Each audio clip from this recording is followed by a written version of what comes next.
Welcome, everyone. So nice to see all of you. If you can turn your cameras on, it would be great to see your faces. If you can't, I completely understand. June, you can strum a little bit for us as you know I start, maybe? Yeah. Nice. Thank you.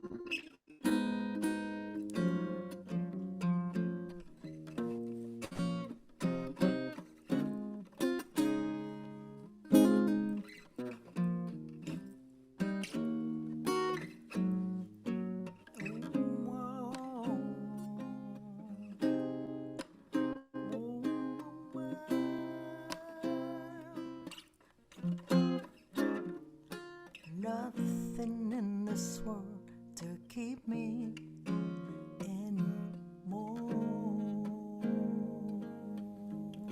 Haven't already, tell us where you're from in the chat.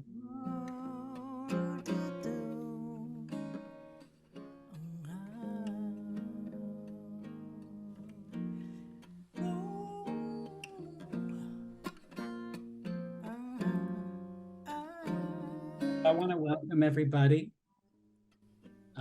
Thank you, June. I want to welcome you all to the kickoff session for the Reimagine series, Aging is Grief, Aging is Growth. My name is Andy Engel. I'm senior programmer at Reimagine. My pronouns are he, him. I'm a white cisgender male. Today, I've got my glasses on.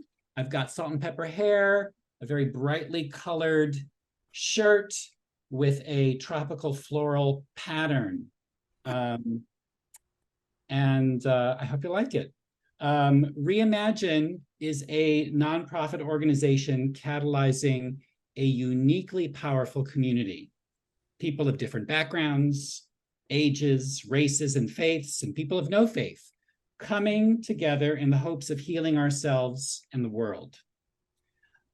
We specifically support each other in facing adversity, loss, and mortality, actively channeling life's biggest challenges into meaningful action and growth.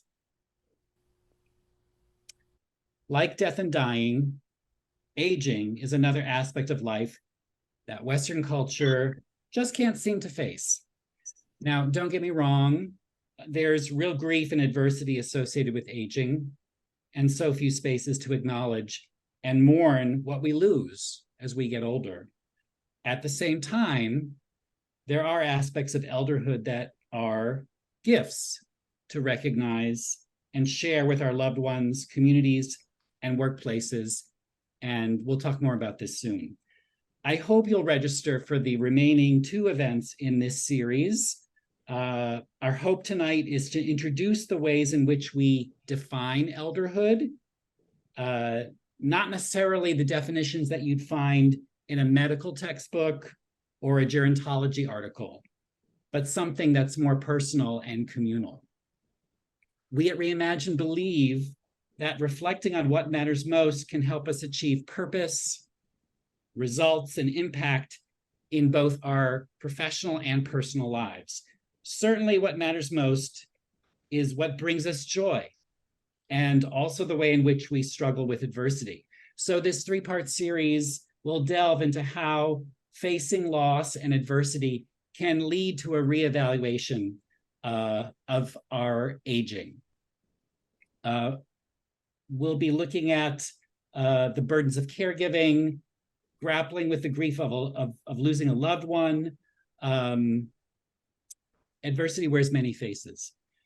With this series, we hope to provide you with tools and inspiration to turn these challenges and opportunities into healthy transformation, agency, and joy. So Lily, if you haven't done so already, you can put the link in the chat to the series. I hope you'll register. Thank you, Lily. And this is Lily Liu, by the way, who is my Reimagine colleague and collaborator who's helping out on this call.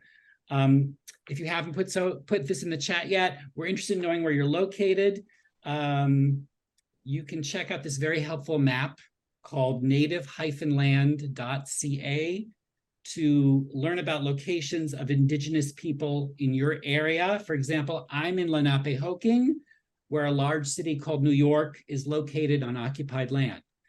And now for some Zoom housekeeping. For those who wish, you can click on the CC icon to get a live transcript of what's being said.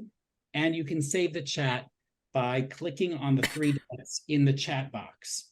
Feel free to send my colleague Lily a note in the chat if you have any technical issues. And we might be able to help you. Everyone who registered for this session will get a follow-up email with the recording. Okay. Nice. Wow, look at that. Now we can see everybody. Yeah. Wow. So in a recent series of articles, the New York Times reminded its readers that by 2034, there will be more Americans over 65 than children. Birth rates are falling, we're living longer, we're getting grayer. Social Security and Medicare are currently not designed to handle the new demographic reality. I'm honored to have experts here tonight, very diverse experts, to explore the grief and growth we experience as we age. I want to first acknowledge that one of our speakers is not here. She may be joining us, but unlikely. This is Louise Aronson, author of Elderhood, a wonderful book that I highly recommend to everyone.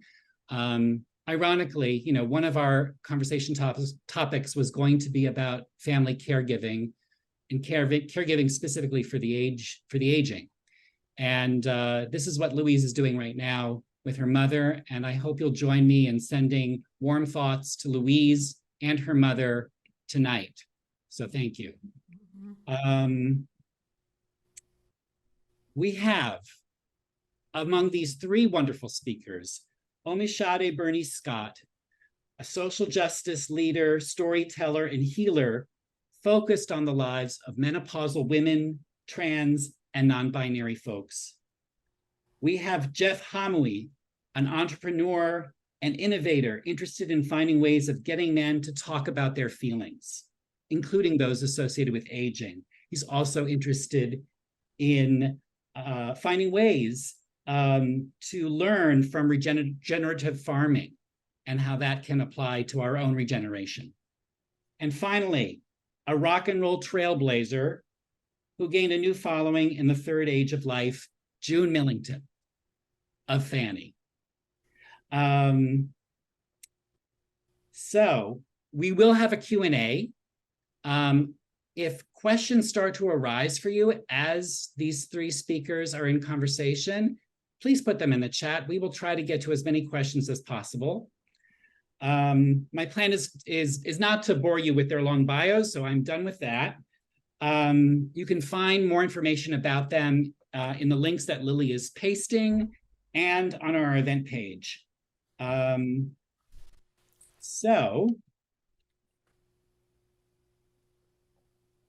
Yeah, we're going to explore what it means to experience aging and elderhood in this moment in history. And we're doing it from the perspectives of these wonderful speakers. Is this stage in life an ending, an opportunity? How can medical systems and communities better support what's known as healthy aging? And for the next hour, I'd like to think of Omisade, Jeff, and June as our elderhood doulas. Yes, let's expand the role of doulas beyond birth and death. There are so many more transitions to navigate. So our doulas will be in conversation for about 40 minutes. Afterwards, we'll have about 10 to 20, depending how things are going for Q&A. Yeah, and I encourage you, if we don't have time to address your question, send a message to hello@letsreimagine.org. I'm happy to forward those questions to our speakers. So that's that for my spiel. I want to start with all of you in the audience. And I'm going to give a hat tip to Louise here because she writes about this in her book. She has a colleague, Dr. Micho, at UCSF, and he has an exercise for incoming UC medical students. So I want you to write a few things in the chat. And I don't want you to filter anything. I don't want you to overthink anything. Just write. What words come to mind when you hear the word old? Just go. I'm giving you 1 minute. Let's take a look at the chat.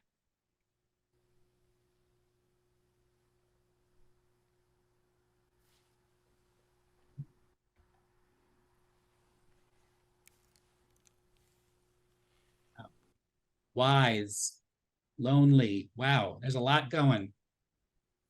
Wrinkled nose, tired, weak, sick, funny.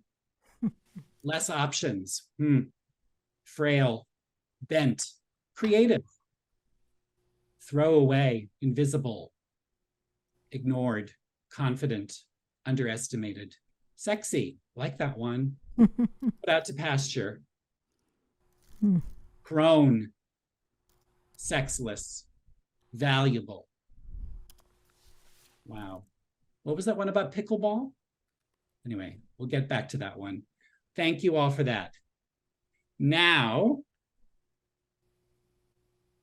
what associations do you have with the term elder?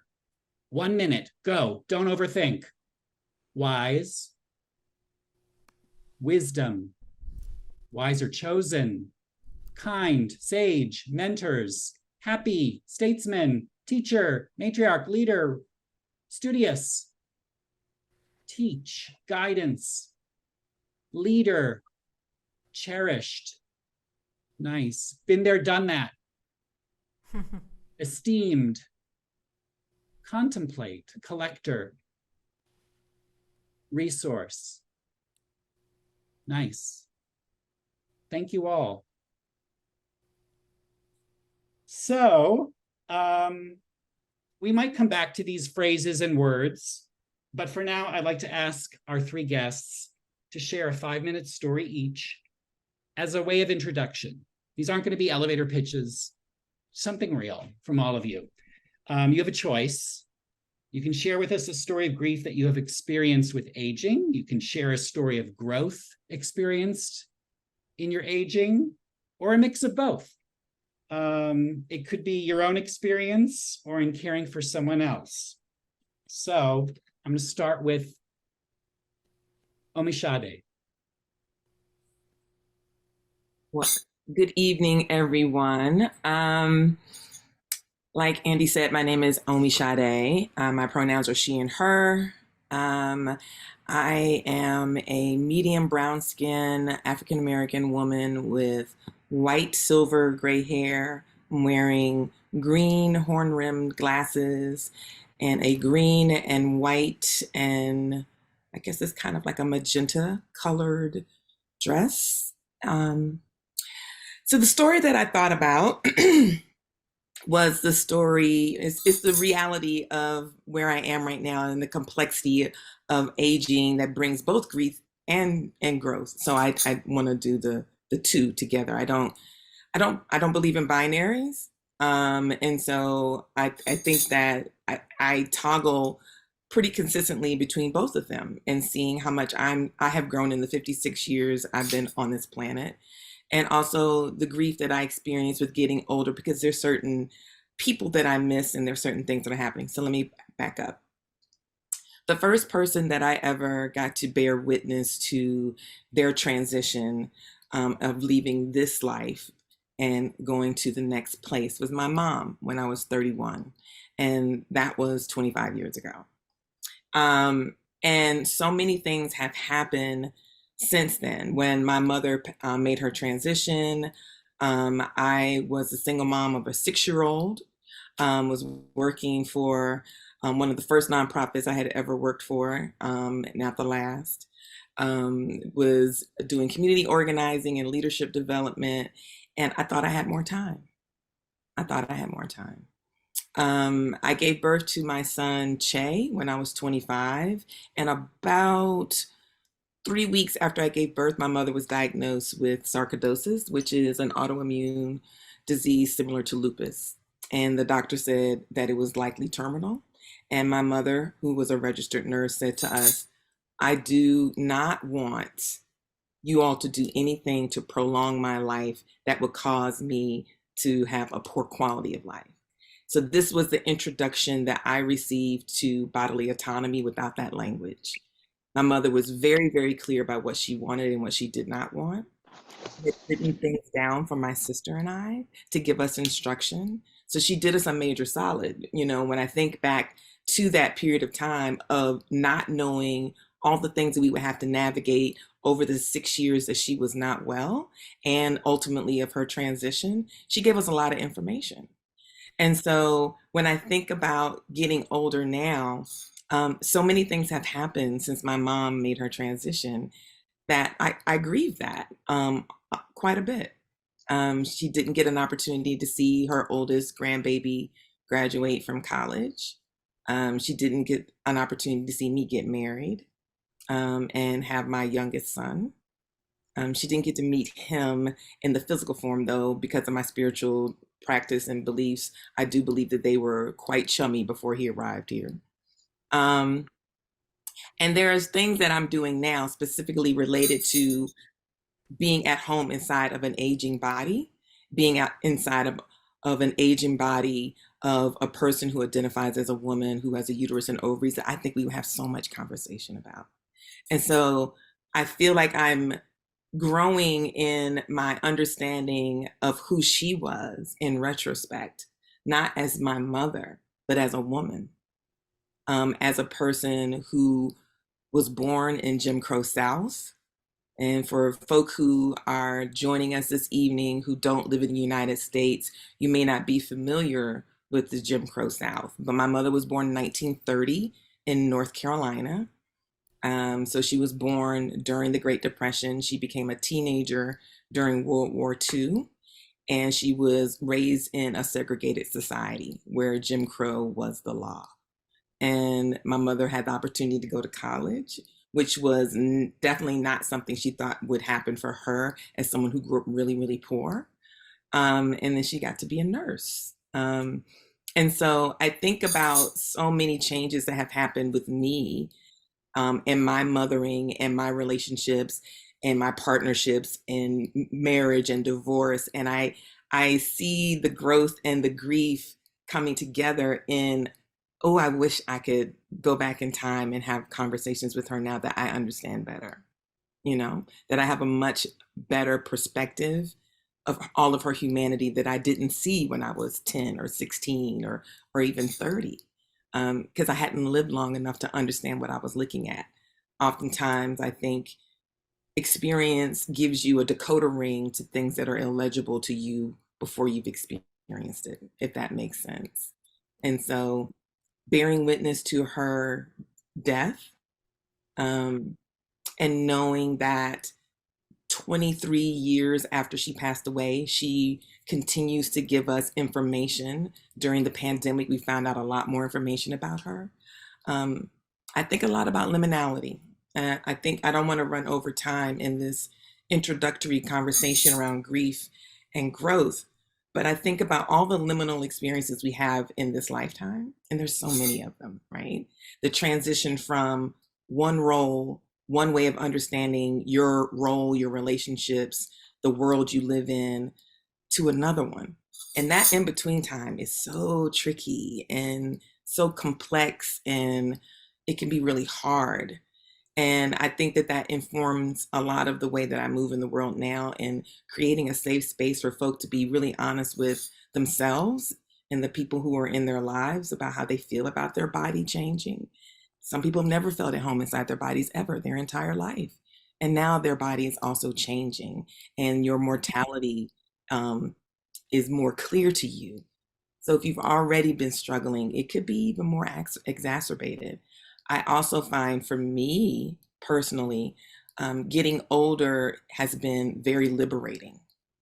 It has given me permission to let go of a lot of the respectability politics that I was raised up in, as a function of trying to keep me safe inside of a society that is racist, safe inside of a society that does not, has not, and continues not to respect Black bodies, Black lives, Black culture, Black history, Black families. And so my parents drilled into their children, these are the things you do to keep yourself safe. These are the things that you do that will help you be successful as much as you can be successful in this place. And so getting older has helped me unlearn some things that I know they gave me as a safety net, and not judge them for that, because they want their children to be happy and safe. But now I get to figure these things out for myself. And I wish that we could have that face-to-face conversation about some of the learning and unlearning that I've been doing, especially over the last 10 to 15 years. So I think I'll stop there. I think that's 5 minutes, maybe. And I know we're going to have a good conversation this evening. So thanks for being here. Thank you, Omisade. Jeff, why don't you go next? Shit, Andy, I knew you'd say that. And who wants to follow Omisade? That's tough.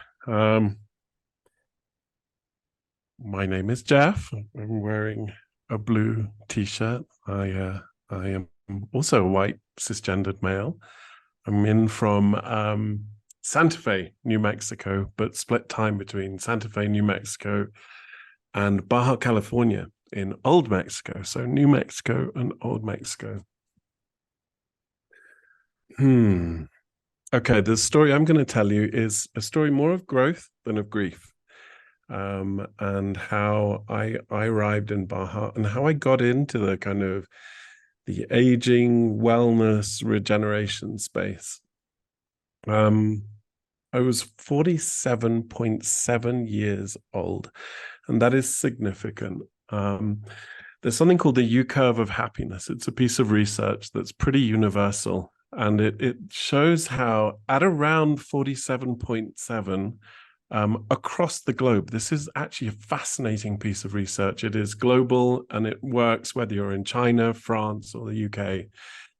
At 47.7, you reach peak unhappiness. This is equal for genders, across races, etc., etc., except for one place, interestingly, and that is Russia, where at 47.7, you reach peak unhappiness and you tend to stay there.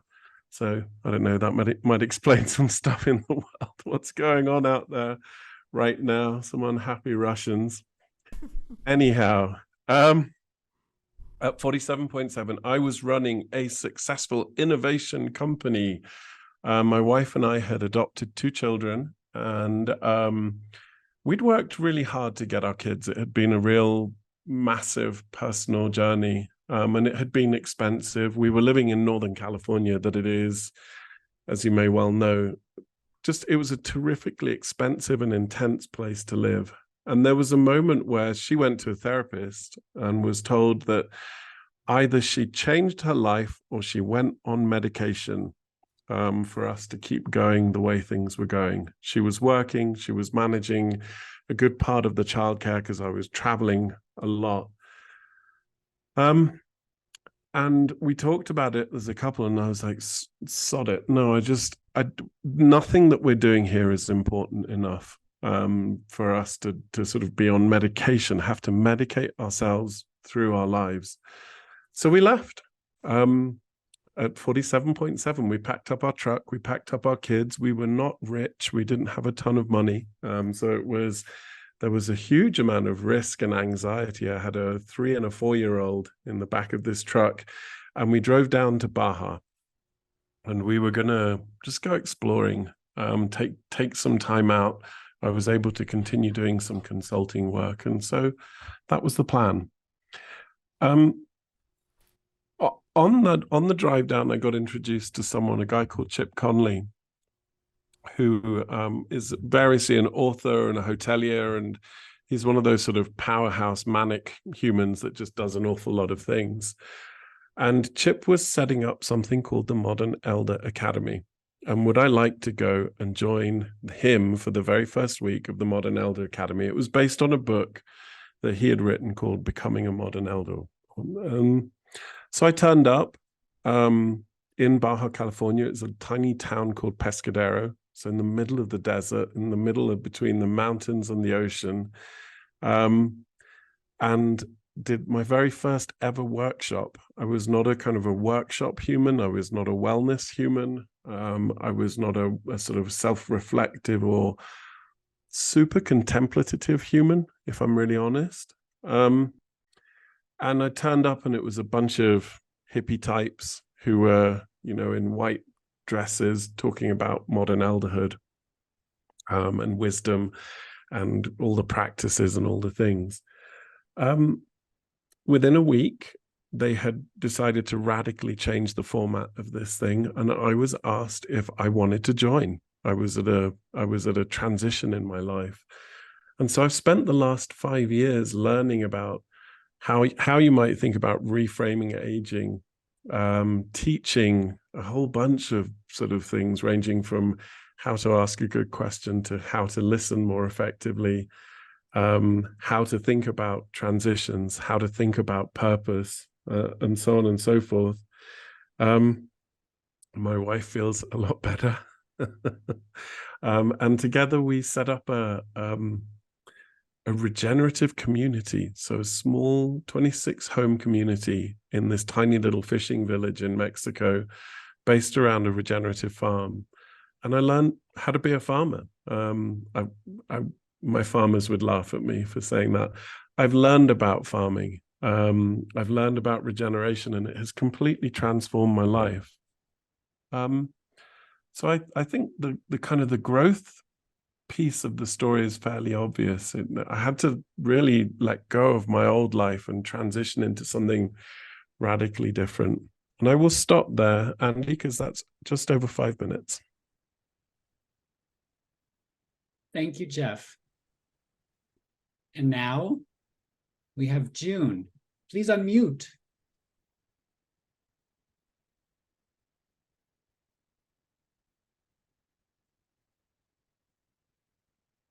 Unmuted, right? Yes. Yes. Okay. Well, I am Filipina American. I would say that's my biggest identity, other than musician. I was born in Manila, which caused me, I feel like I was born into grief, partly because I was born into a country that had just been occupied with a foreign force. And I don't know if many of you know this, but, like 1 million people died in the Philippines during World War II. I was born in 1948.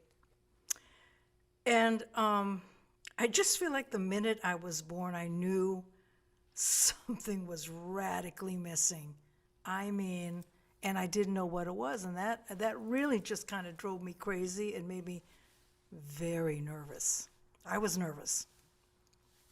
And I was also half Philippine, half American, so I did, there I was in the Philippines, and my father was American. People like that in general, but something was missing. And I think the first place that I found a clue to what was missing was when my sister and I started to play our ukuleles, and music was then, therefore, flowing through our veins, and it was giving a vibe to what we were feeling. It had a place to go, So I started to feel something really hopeful, and not just, I used to rock myself when I was a baby, and maybe to 1 or 2 on my hands and knees. I would rock myself violently to sleep.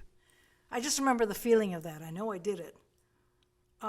So that's kind of the grief that I was born to, and then I had some relief, with music, and then back and forth.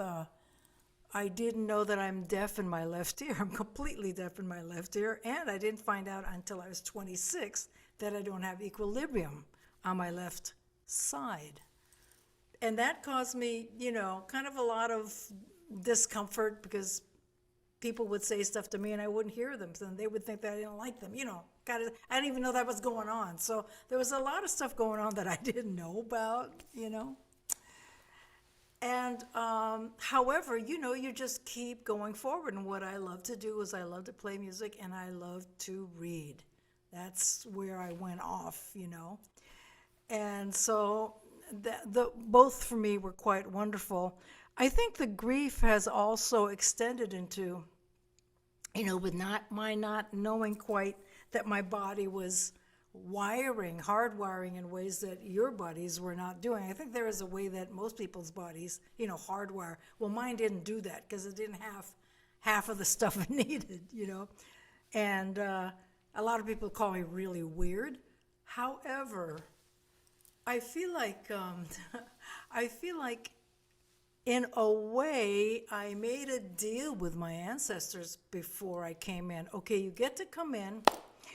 You only will have one ear and one side of equilibrium, but we're going to give you a lot. We're going to cause you to hear all this music and all these sounds, and you're going to be able to snatch them out of the ear, and you're going to be able to put form into you, and it will cause you a lot of trouble, yes, but also an awful lot of solace. You will travel the world. You will meet people, So I kind of feel like, the grief abating with all these gifts that have been given to me to experience and to share has been really fantastic in a way.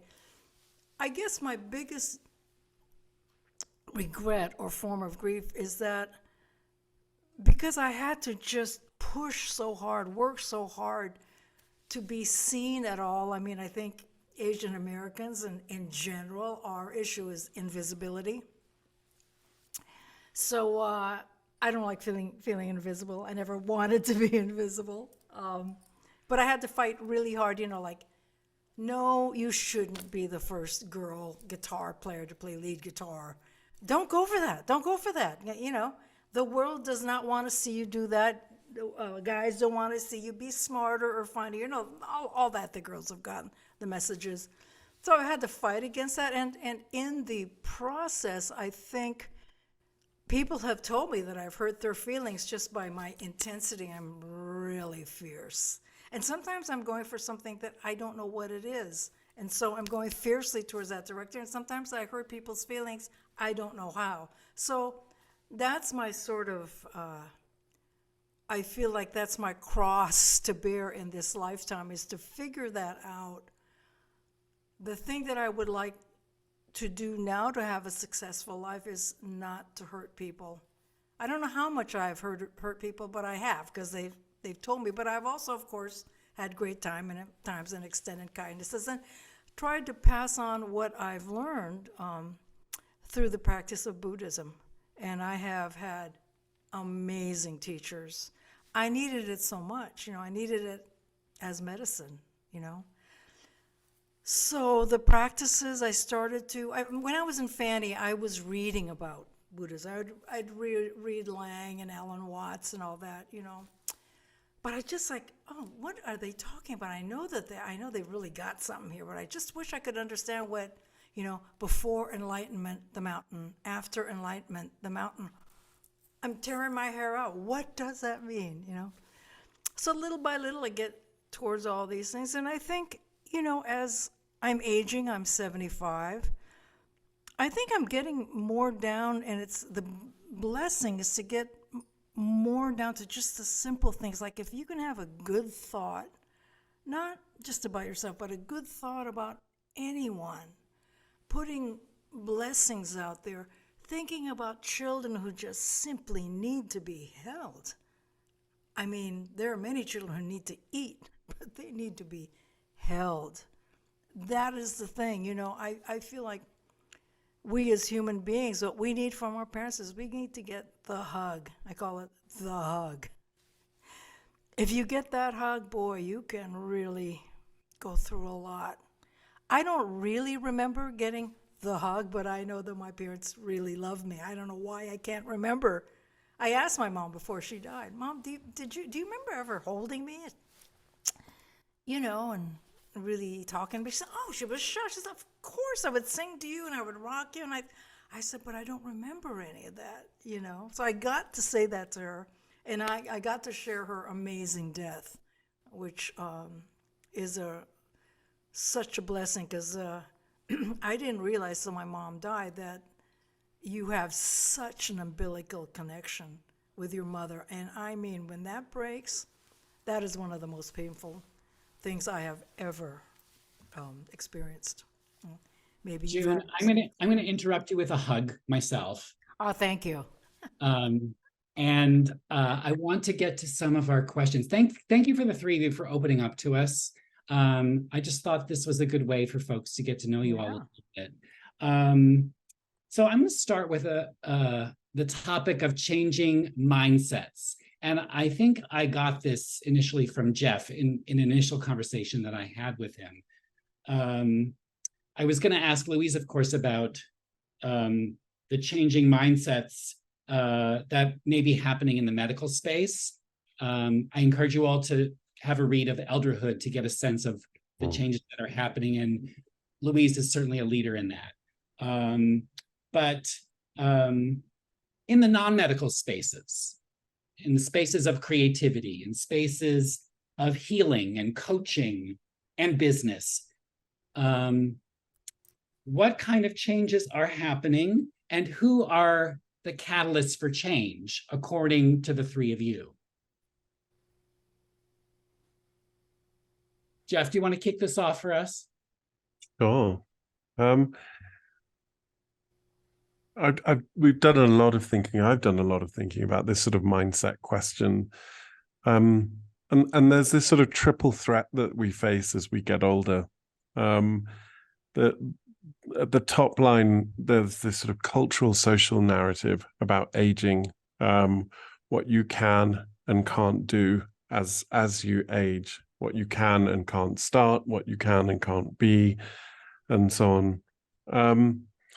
I think the sort of the second layer of that mindset challenge is our friends, our families. You know, once you've been doing something for 20, 30, 40 years, people need you to be that thing.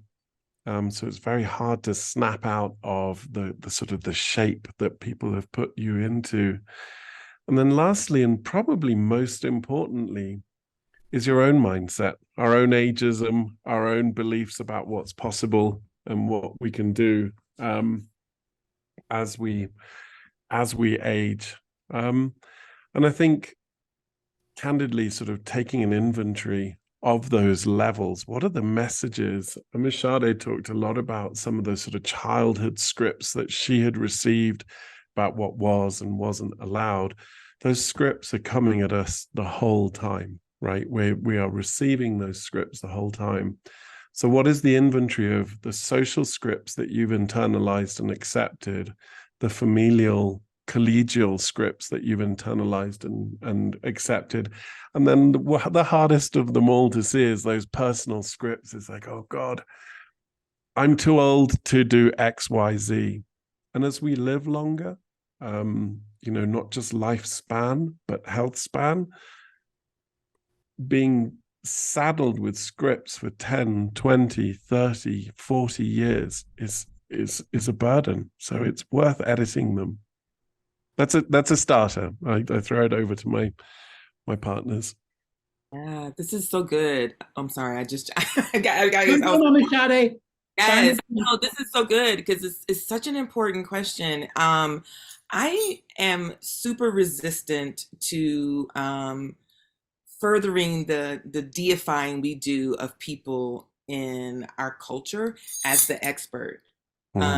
This kind of external searching of who's the person I need to look to, who's going to tell me what I need to do to be more in love with myself, more at home with myself, more safe with myself, more clear about what I get to do.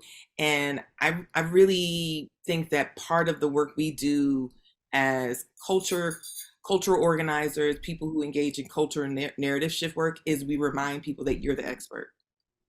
Yeah. You are the expert. You know, the work that I've been doing over the last 5 years around menopause, there have definitely been times when I've been having conversations in mixed company of this menopause landscape, and I have not been respected because I don't have a PhD and I'm not an MD. But you know what I did have? I had a menstrual cycle for 33 years. 33 years I had a period. So every month there was a tangible conversation between myself and my body from the time I was 12 until I was 45. Every month, right? And I think that what we tend to do in our society is we chop things up into little boxes. We don't see them in the entirety. We don't see them in complexity. We don't see them as interconnected or having connective tissue, right? We're going to talk about this topic, and then once we've exhausted that, we'll go on to this next topic. It's very linear, and life is not linear. It's iterative. It's so iterative, right? And you're always emerging. You're always like having these moments of emergence. And so I really appreciated what Jeff kind of like pushed out here is like this unlearning that you get to kind of like deconstruct for yourself. And sometimes you need a guide because you can be scared. You know, one of the things I did not want to do, which I can continue to do when my parents were alive as well. I want to be very clear with you. This unlearning and pushing back against the conventional wisdom that they offered me as a young person. I didn't buy it then, but I tried to fit into what was going to supposedly make me safe in this world that Black girls aren't safe in.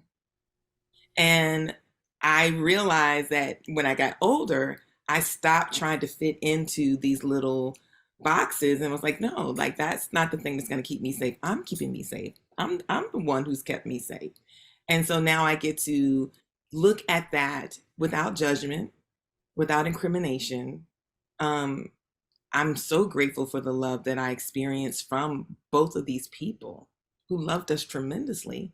And I also know that some of their trauma was talking when they were like, you should do this, you should do that. That's the thing you should do.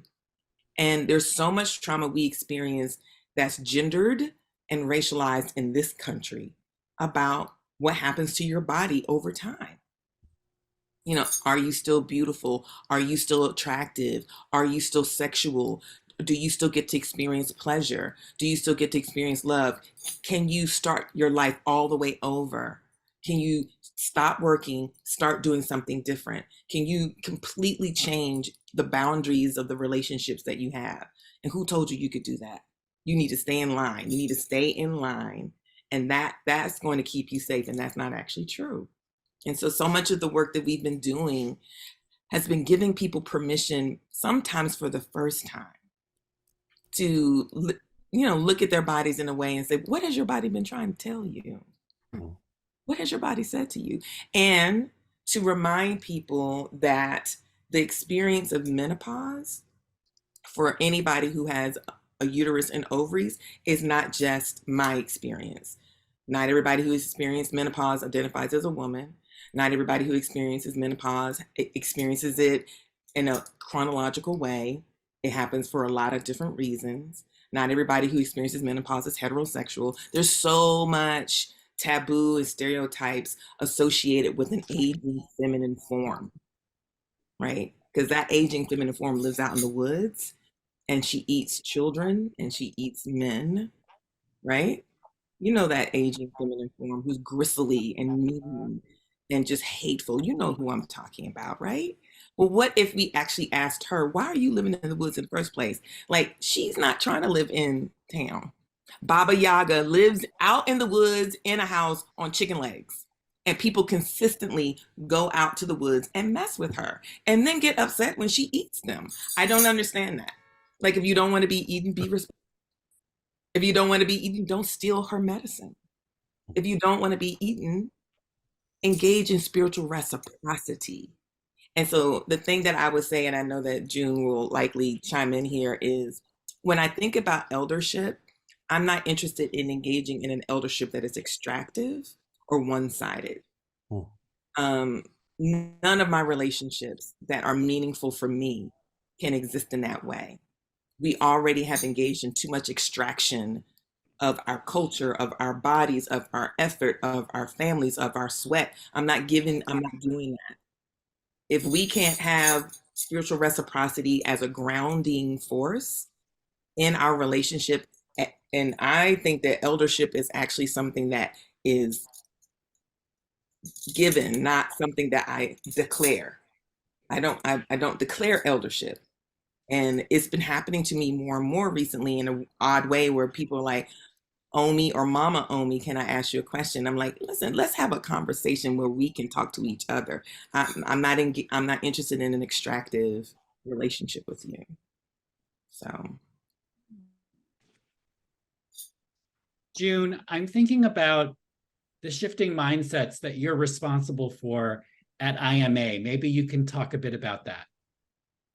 Yeah, and first I want to mention that while the two of you were speaking, it really brought up for me, I think that this eldership, whole aging thing is a lot about molting. Like maybe there are feathers you're holding on to that you just don't need anymore. You don't need to fly so far.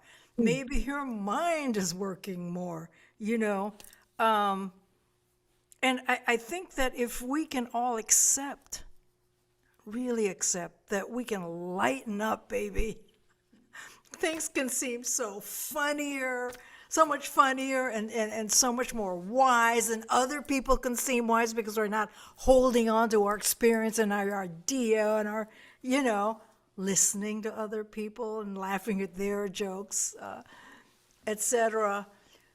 So I think that's really important. And you're talking about menopause and premenopause, our bodies changing. I just wish that we could do some education around that. I didn't even know I was going to get a period, number one. So that was a shock. I thought I was dying. Then when I hit premenopause, which I believe is called perimenopause, I couldn't believe what a bitch I was. I didn't even know I had turned into this witch living out in the woods, I want to go out shopping all the time just to be away from people, right? Mm-hmm. And then in 95, I guess it was, I started to get the hot flashes. I still have hot flashes. And my hot flashes were so extreme that people in the car thought the heater had been turned on, So I just wish that we had a way to let girls and women know that this is coming.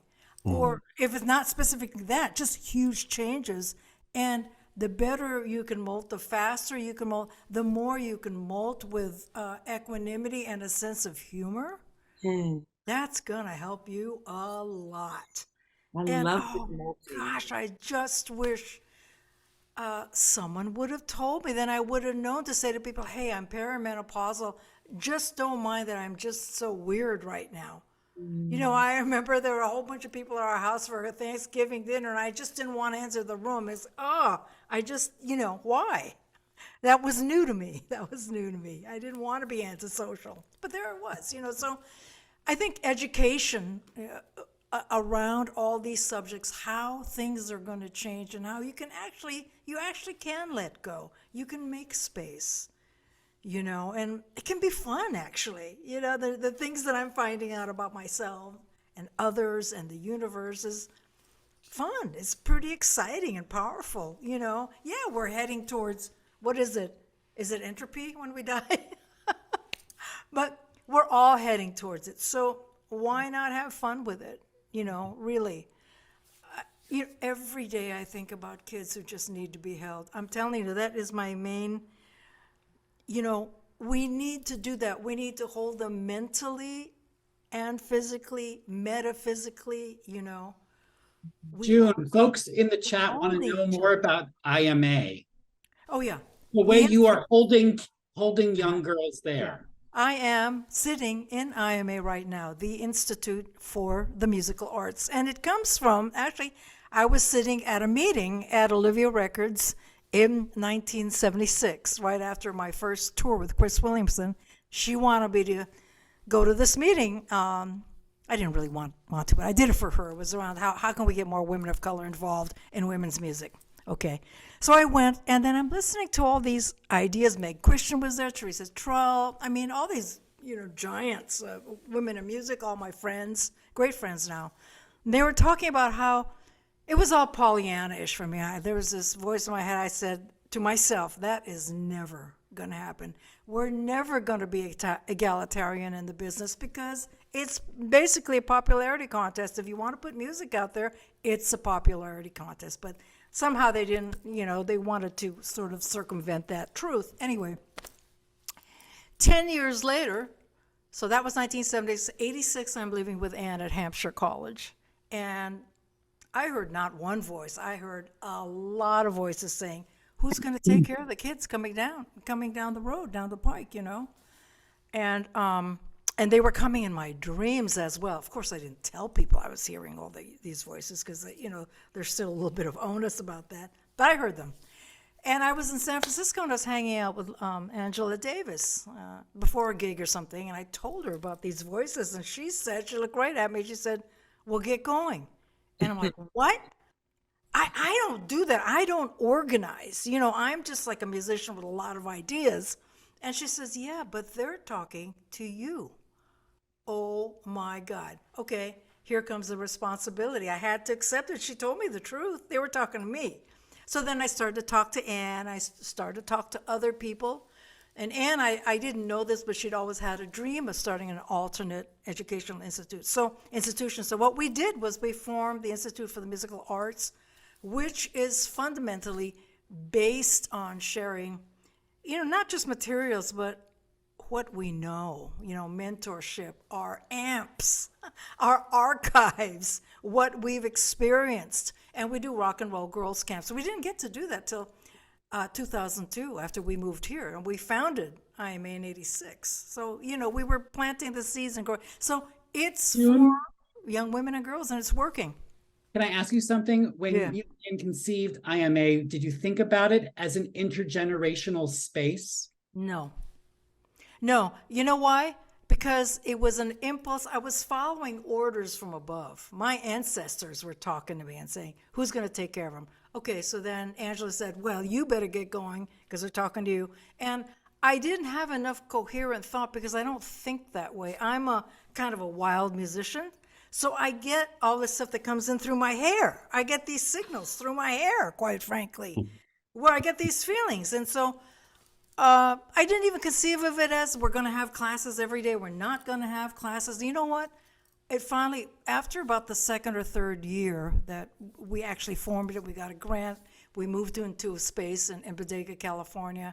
I came up with my own mantra. We do what we can when we can. Which means you got to listen to the voices. You got to see what's going on, So as we started our girls' camps in 2002, 9/11 had just happened. Guess what? There were a lot of kids coming in who were really nervous, and they didn't know why. We didn't know why. We began to notice, and that has incrementally increased. I mean, kids are just very, very nervous. So, music... I've heard Michio Kaku say that quantum string theory is music.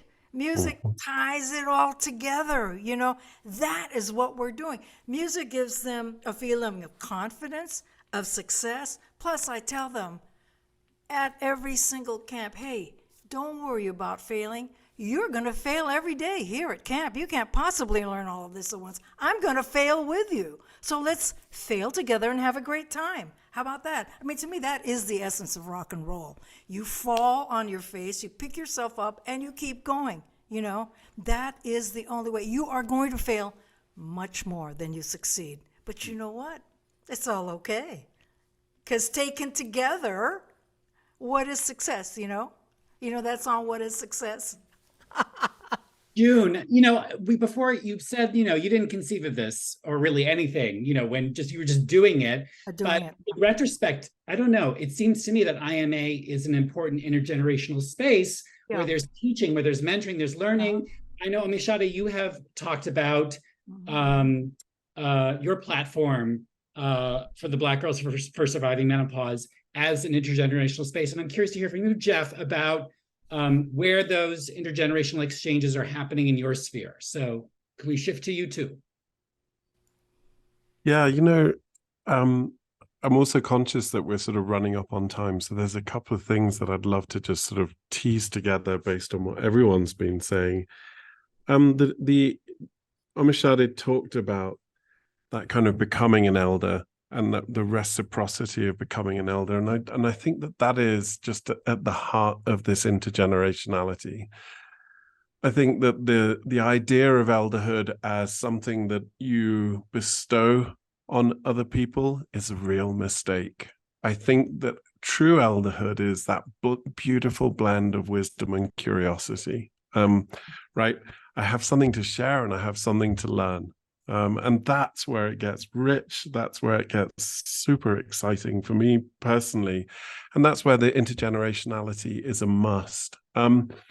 I get the sense I'm kind of going to be a little dorky, so let's go. But I was talking to some folks at the Greater Good Science Center at UC Berkeley, and I said to them, so what is the key indicator of a successful aging, successful second half of your life, second adulthood, I call it. And the professor I was talking to was like, oh, it's simple. All the research points at one thing: prosocial behavior, right? How do we engage? How do we engage with people of different ages, stages, build community, take friendships as a practice? So that's one thing I wanted to tie up.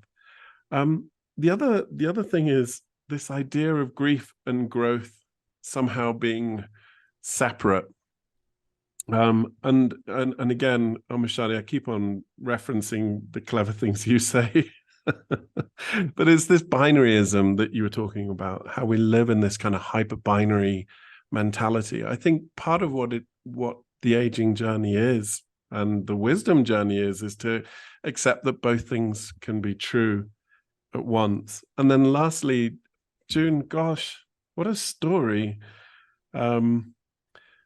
And what counsel, but what I loved about what you said and what I think and what sort of buried for me underneath your message was, if we cannot pay attention, then we cannot transition and change to something better. Whether it's the frigging crazy hair voices or you meditate or whatever the hell it is that you're doing, you have to pay attention so that then you can move towards what moves you. Yeah, and I think the important thing about letting go, I mean, we have to empty out. That's half the job right there. We have to empty out so we can listen, so we can actually do what it is that you're talking about, I mean, otherwise, what are we doing? We're just filling our lives up with more stuff and more pride and more aggravation and more, I got to do this and that. You're going to go in a hole in the ground or burn in a, furnace or whatever, buried in a tree, however you decide it's going to happen. It's going to happen. So, I love that we're having this conversation because it's so essential, to remind each other that we got to empty out our closets, empty out our minds so we can be more kind. Simply that, open ourselves up to kindness and compassion. I mean, and that's all really there is. I mean, as humans, come on. We have a lot to do, but that's essentially it. How much further do we have to go than that? That is the vastness of the universe, Okay, folks, we have questions now. Oh, Omisade, I'm sorry, I interrupted you. Go ahead. Yeah, I wasn't sure if I was going to be able to slide in real quick before we You can. Do it. Thank you. I was going to say, as a string theory nerd, there are infinite possibilities, right? That's like the whole thing. Like string theory, like if you just keep going and going, it's like, what are there? There are infinite possibilities. Yeah. That means there are infinite possibilities of the way you're going to experience yourself over a lifetime.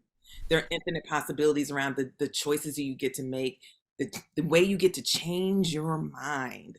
I told a young person in my life this week that one of the favorite things I've experienced in the last 5 years is that I got to change my mind without making any kind of preamble about it, without a grand announcement, without a soliloquy. I just changed my mind. And the way that people knew I had changed my mind about a particular thing I wanted to do or how I wanted to move in the world is because they could see me doing it. I didn't have to say, and now I've changed my mind. I'm not going to work for someone anymore. I just want to make sure you know this. So in the event you run into me in the streets and you're expecting me to show up in a particular way, I have changed my mind. I didn't need to do that. It's Mhm. obvious I've changed my mind. It's obvious about how I show up, Mhm. what I do, what I don't do, what I say, what I don't say, the places I go, the places I don't go anymore, the friendships that I have, the creativity that comes out of my body in a way that reminds me of when I was a little kid. I've not been this creative since I was like 9. You know what I mean? And so I don't have to make this announcement. I can just do it. I can just be. And I do think that part of the aging growth piece for me has allowed me that type of liberation. It's not just about freedom. For me, liberation also is like I'm very clear about the place I live in. I'm very clear about the construct. I'm very clear about the culture. So I'm choosing to make this life for myself from a place of liberation. And I love that. And I want that for everybody. In the same way that June has offered us kindness, you know, this we are not engaging the binary and not Yeah. falling back into the old tropes of anointing and bestowing and elevating. It's like, no, all of us get to All be of us. Yeah. all of Mhm. Thank you, Omisade. We have a few questions now in the chat. The first one comes from Sue. What do you wish your younger selves could have heard from you?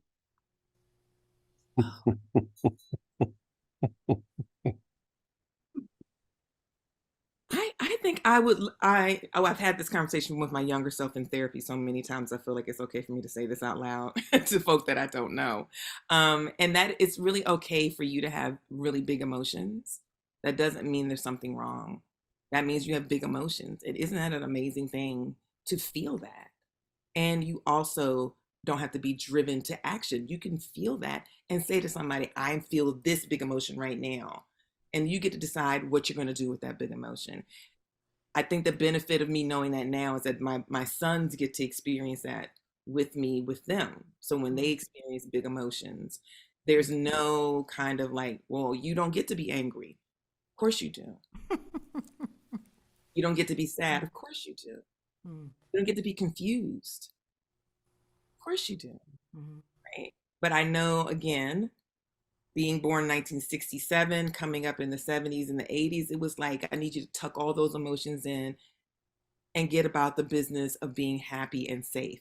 But that meant that I started truncating my own emotions. So if I could time travel back, I would go back to maybe when I was 8 and be like, that big emotion you just had? It's okay. Feel that all the time. And that doesn't make you, there's nothing wrong with you for having big emotions. Mhm. Apropos of that, Omisade, Jeff, we've had conversations about your interest in having conversations with men about their emotions and feelings. I'm curious. Yeah, well, we with the Black Girl's Guide to Surviving Menopause, we say that the conversation is open to anyone, but we are certainly centering the first person narratives and experiences of Black women, Black femmes, Black trans, genderqueer, and gender expansive people. So what we've done this year is we've been having intergenerational conversations since the very beginning. But this year we decided that we were going to be hosting community dinners, and we asked people to bring a +1. And we wanted people to be very intentional about their +1. The +1 could be your partner, your lover, your husband, your wife, your child, your sibling, your nibbling, your grandparents. I don't care who it is. Bring them, because all of who you are is connected to other people in your life. And if we're going to be talking about this huge life transformation that is such a shameful, taboo stereotype, you should bring somebody who's going to be bearing witness to that and be a part of that journey with you. And so we've been inviting people, and we don't dictate how people pick who that person is going to be. And it's always really interesting because what happens is people immediately fall into if we're talking about menopause, then we need to talk about husbands. No, if we're talking about menopause, we need to talk about your people. Because your person might not be your husband.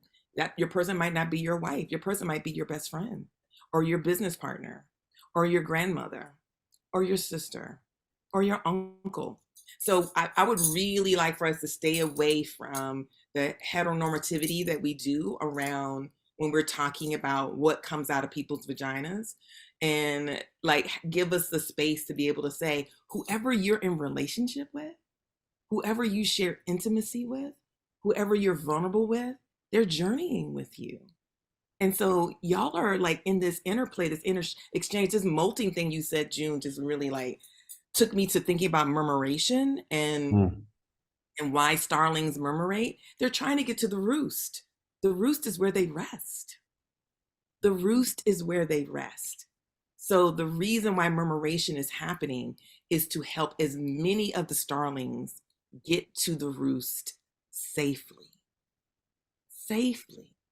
So that's why they murmurate. So the pattern looks illegible again to us. It's not illegible to the starlings. They know without hesitation, if we're going to get from point A to point B, we got to support each other. And we got to create a pattern where we carry each other, and we figure out who's tired and where they need to be, and who's stronger and where they need to be. All those things are so critical, and we can learn so much from who we are in the natural world. I'm an eco possibility.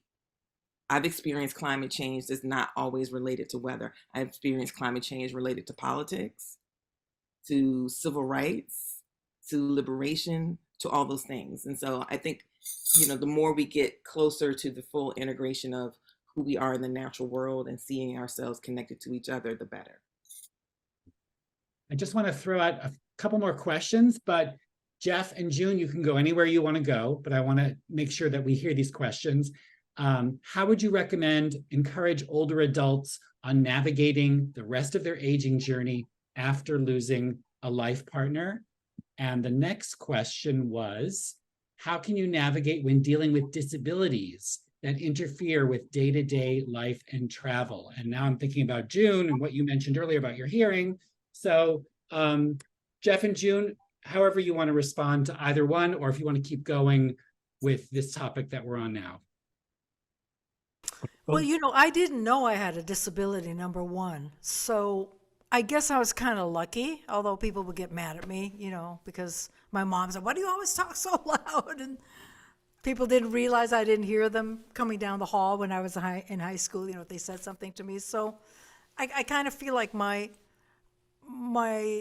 handicap, so to speak, was not, actually it wasn't even, I didn't even know it myself. So I kind of feel like, in a way, ignorance is bliss.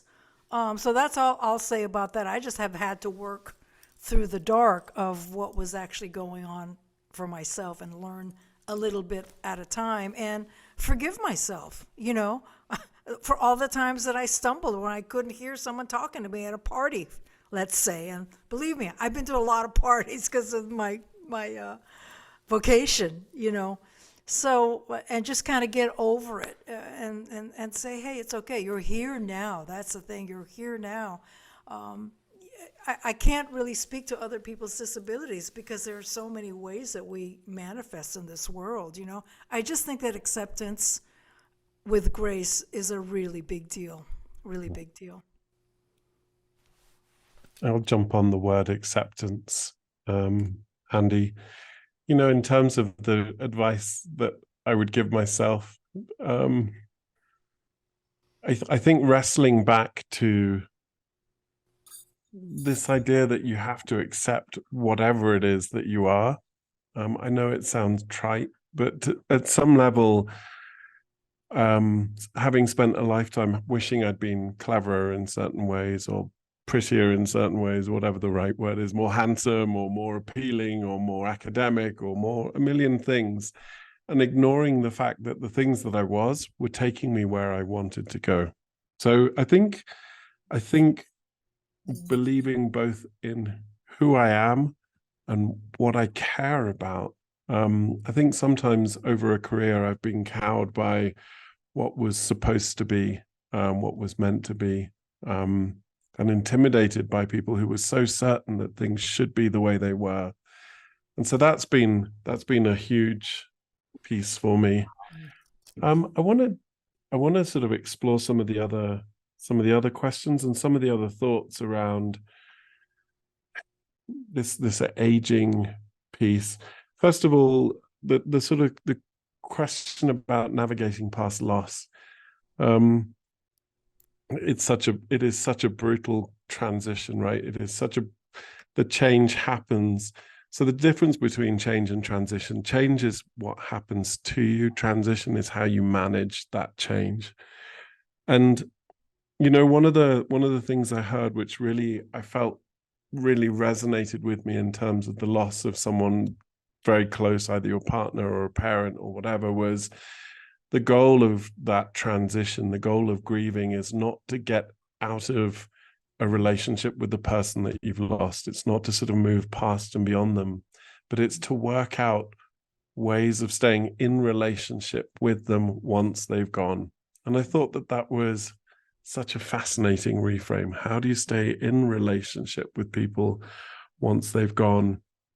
Mechanically, I have something to say about this, which is just bizarre and interesting. We have thousands of people turn up in our programs, transition programs, purpose programs. They come to our campuses in Baja or in Santa Fe or whatever. And what I've seen mechanically, and I use that word advisedly, is it takes about 6 years before widows or widowers are willing to come to something like our program to think about what comes next. And that's an incredible amount of time.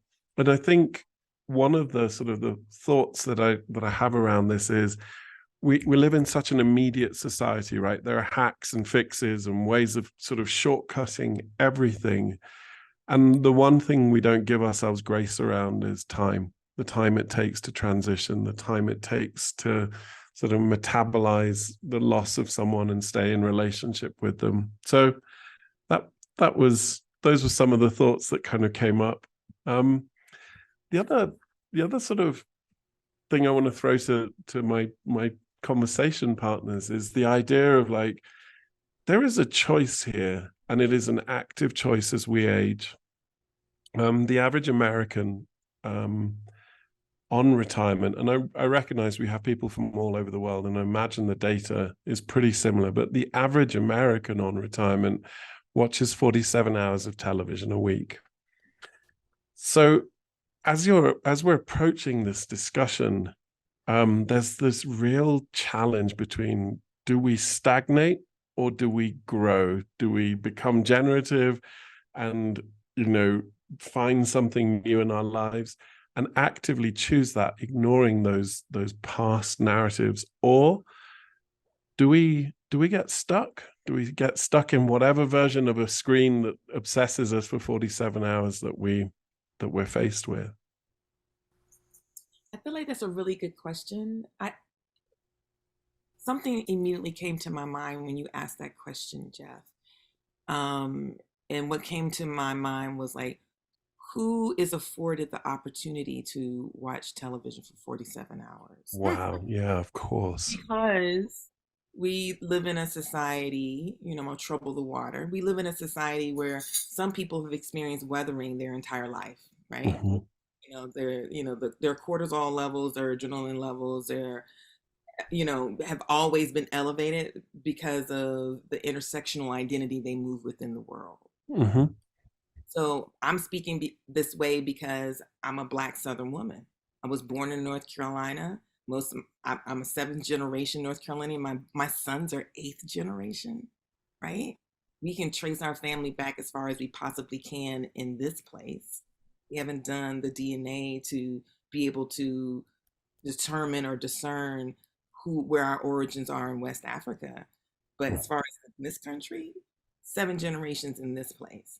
And I've watched the older people in my family not have the ability to rest. I've not watched them watch TV when they got older. I watched them work until they died. I watched my mother work until she died. I watched my dad work until he died. I didn't get the benefit of seeing them being able to kind of grow in a different way. Like, it just felt like they continued, and there wasn't spaciousness for rest.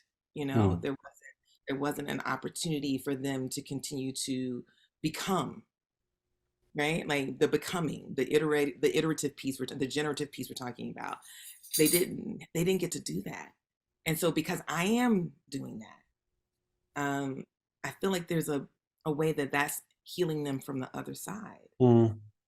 Like the fact that I know I have to rest, and that rest doesn't have to be associated with illness. I don't have to be sick to rest. I can actually just rest, you know? And the spaces that we create to have these conversations about our bodies changing over time. Like I've had this conversation with my eldest sister who's a year older than you, June. My sister is 76. And we've had these conversations about how her body is changing. And, you know, everybody in our family has this gray hair. Like literally, if y'all came to a family reunion, you'd be like, well, they're all Omi's people because they all have the same hair. And I started noticing that my eyebrows were going gray, my eyelashes were going gray.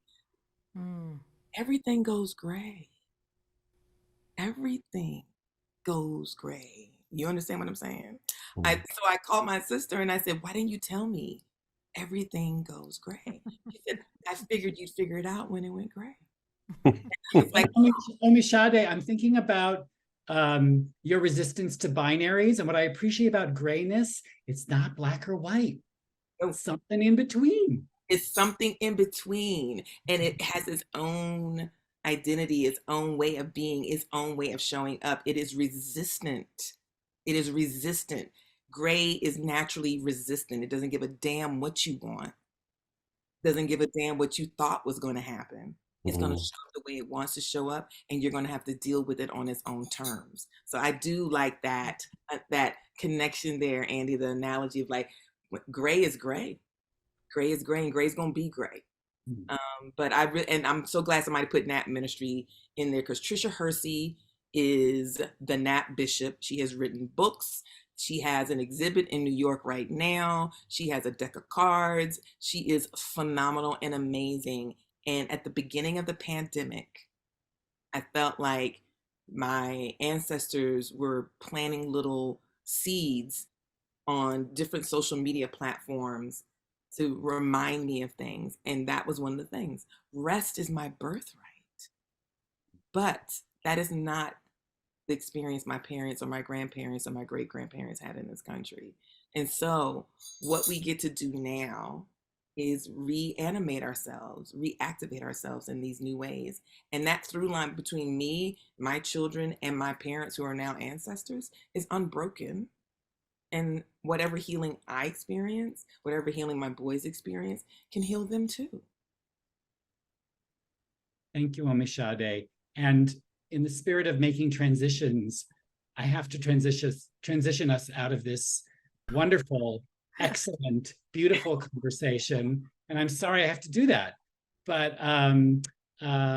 thank you all for joining us, taking the time to rest and join us for this important conversation. I hope all of you are registering for the next two sessions. Next Wednesday, this wonderful group called Old School is going to host a workshop on undoing ageism. And then the third week, we've got filmmaker Sean Pierre Regis and his mother, Rebecca Danagelis, in conversation with the National Council on Aging to talk about their film Duty Free. Check out the Fanny documentary, of course, but also check out Duty Free on PBS2.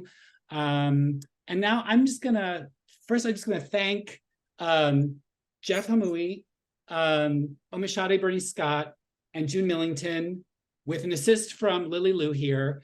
And we're going to take this out with June Millington on guitar. And thank you for this treat, everybody.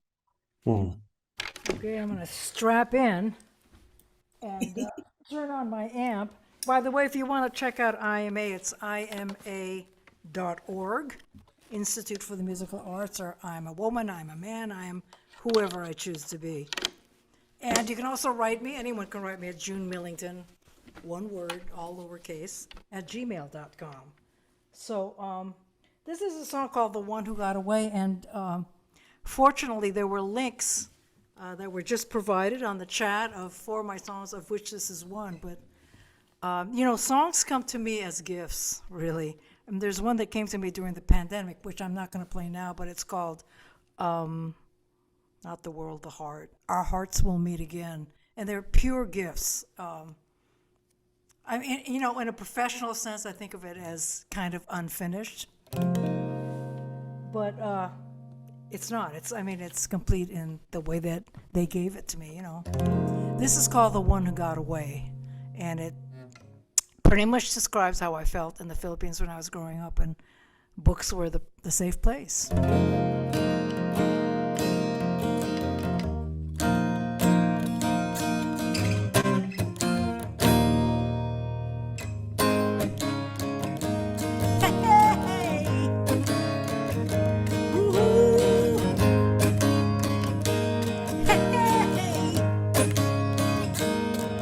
She was a bookish one at school, always slightly out of fashion.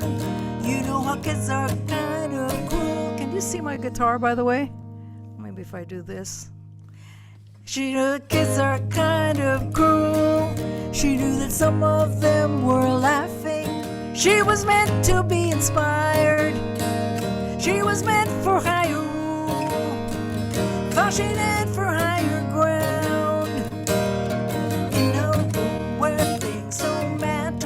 In a place so far away, in her head forever after. She's the one who got away. She's the one who got away. She's the one who got away. Hey, from the world she got away. She's the one who got away.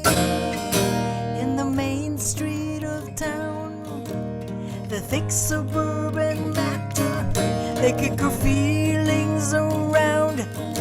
She no longer hears them chatter. She was meant for higher rule. She's just got to get away to a place she can't be found. In a room where things don't matter, in a place so far away, in her head forever after. She's the one who got away. She's the one who got away. To her mind she got away. She's the one who got away. In a room where it don't matter, in her mind it doesn't matter. She's the one who got away. She's the one who got away. Hey, from the world she got away. In a room where things don't matter, in a place so far away, in her head forever after. She's the one who got away.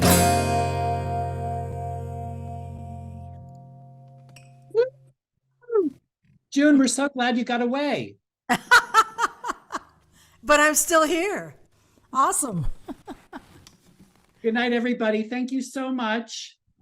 And we hope to see you next Wednesday. Take good Thank care, you, everyone. everybody.